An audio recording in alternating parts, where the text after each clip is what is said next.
Video का thumbnail आपने देखा होगा जिसमें साफ लिखा हुआ है अब माता पिता का हक अपने बच्चों पे नहीं है सरकार के नज़र में। हुआ क्या हम आपको बताते हैं।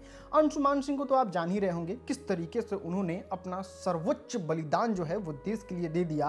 अब जैसे ही देश के लिए सर्वोच्च बलिदान दिया, लोगों का बहुत ज़्यादा सहानुभूति था अंशुमान सिंह के पत्नी के लिए, अंशुमान सिंह के माँ के लिए, बाप के लिए कि बताइए दुनिया में अगर सबसे ज़्यादा कोई दुखी है तो अभी यही लोग हैं, क्योंकि किसी ने अपना पति खोया है, किसी ने अपना हीरा जैसा बेटा खोया है। लेकिन इसमें ही एक अलग मैटर उठ के आने लगा और वो मैटर ये था कि अंशुमान सिंह की पत्नी वो जो अवार्ड, कीर्ति अवार्ड मिला था, वो माँ को छूने तक नहीं दी। और क्या हुआ, माँ ने क्या बताया आप खुद सुन लो। दुख ही इस बात की है कि एक बार बोलती कि माँ बाप एक बार पकड़ के हाथ में देख लें, खोल के देख तो लें कि कैसा बेटा के लिए इतना बड़ा सम्मान मिला है।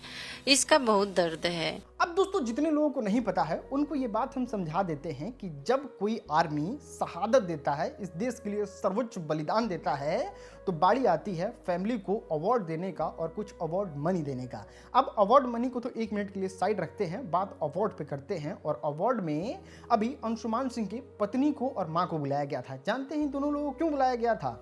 क्योंकि सरकार इस बात को बहुत अच्छे से जानती है कि इस दुनिया में अगर किसी ने सबसे ज़्यादा कुछ खोया है तो वो यही दो लोग हैं। एक अपना हीरा जैसा बेटा खो दिया और एक पत्नी जिसका सब कुछ उसका पति था, वो अपने पति को ही खो दिया। इसलिए दोनों लोगों को वो मिलता है।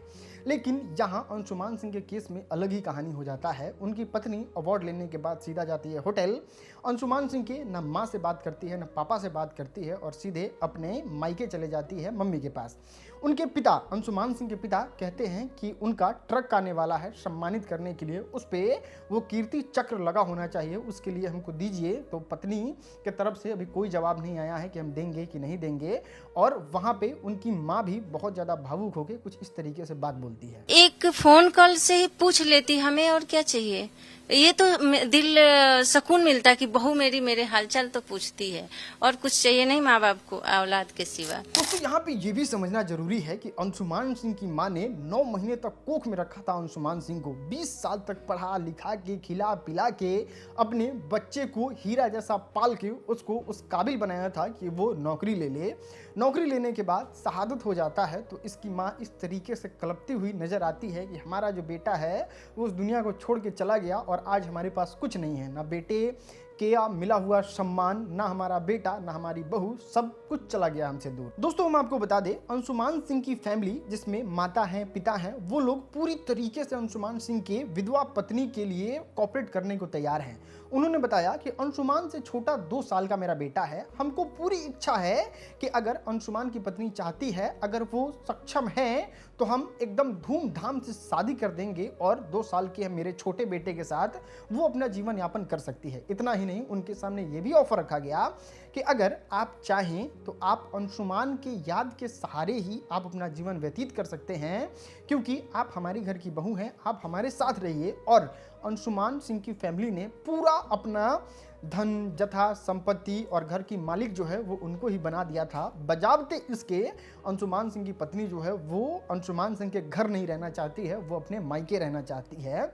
जबकि उनके पिता ने यहाँ तक कहा है कि अगर आगे चल के कभी भी अंशुमान की पत्नी को मन हो कि हम दूसरे से शादी करना चाहते हैं, अगर उसका मन हो तो पूरे धूमधाम से दोनों परिवार मिलके उसकी शादी करा देगा। लेकिन इन सब के बावजूद भी किसी तरीके से कोई भी संपर्क में नहीं है। बात करें अगर मीडिया की, तो मीडिया से भी बात करने के लिए बिल्कुल इच्छुक नहीं है कि नहीं हम बात नहीं करेंगे। और ये चीज़ देख के लोग बहुत ज़्यादा भावुक हो गए कि बताइए, यहाँ तो सबसे ज़्यादा अगर किसी का नुकसान हुआ है, सबसे ज़्यादा अगर किसी ने खोया है तो वो अंशुमान सिंह की माँ बाप है। एक तो उनका बेटा चला गया, दूसरी उनकी बहू चली गई, तीसरा उनका सम्मान चला गया, और चौथा बात करें सम्मान राशि की, जो कि पैसे मिलते हैं, वहाँ पे अंशुमान सिंह के पापा ने कहा कि अगर ज़रूरत पड़ता है हमारे घर के एक एक कतरा को दे देने का, सारा धन संपत्ति प्रॉपर्टी दे देने का, तो भी हम दे देंगे। और उस पैसे को मिला के स्कूल बना दीजिए, कॉलेज बना दीजिए, हॉस्पिटल बना दीजिए, ताकि लोगों का मदद हो सके। हमको अपने बेटे के शहादत को पैसे से जोड़ के इस चीज़ को बिल्कुल भी पब्लिसिटी नहीं करना है, मार्केटिंग नहीं करना है। लेकिन हमने तो सारा चीज़ खो दिया अपने बेटे के साथ साथ। लेकिन हाँ, दुख का पहाड़ तो अंशुमान सिंह की विधवा पत्नी पे भी बहुत ज़्यादा बड़ा है, क्योंकि वो सिर्फ शादी ऐसे ही नॉर्मल नहीं कर लिए थे।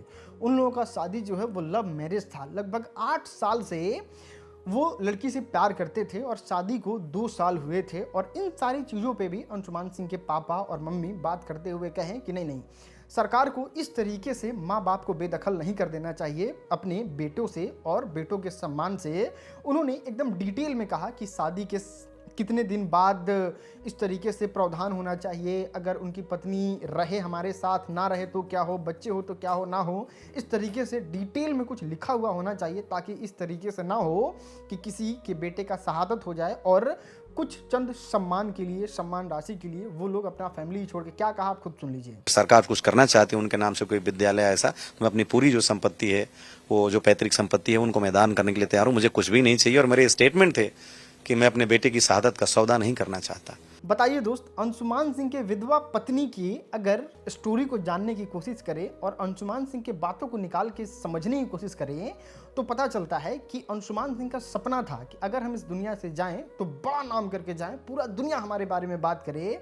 और आज लिटरली जो अंशुमान सिंह ने इस देश के लिए सर्वोच्च शहादत दिया है, सर्वोच्च बलिदान दिया है, वो काबिले तारीफ है। और इन्हीं लोगों की वजह से पूरा देश सुरक्षित रहता है और हम लोगों को सुरक्षा महसूस होता है कि चलो हम लोग देश में सुरक्षित हैं, और किसी भी दूसरे देश का हिम्मत नहीं होता है ऐसे अंशुमान सिंह को बॉर्डर पे और आर्मी में खड़ा देख के कि वो ला करके हमारे देश की तरफ देखे।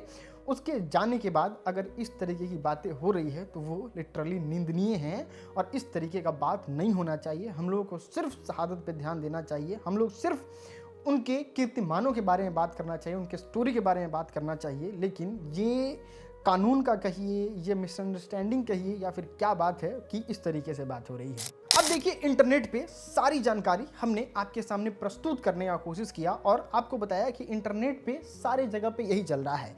अब आपका यहाँ पे क्या सोचना है? देखिए, मेरी राय में पत्नी का भी उतना ही हक होना चाहिए जितना माता पिता का हक होना चाहिए, क्योंकि माता पिता ने भी सर्वोच्च बलिदान दिया है साथ साथ, क्योंकि उन्होंने अपने बेटे को खो दिया है। तो इनका भी आधा हक होना चाहिए सभी चीज़ों पे, एवरीथिंग पे। खैर, इस पे आपका क्या सोचना है नीचे कमेंट करके बताइए।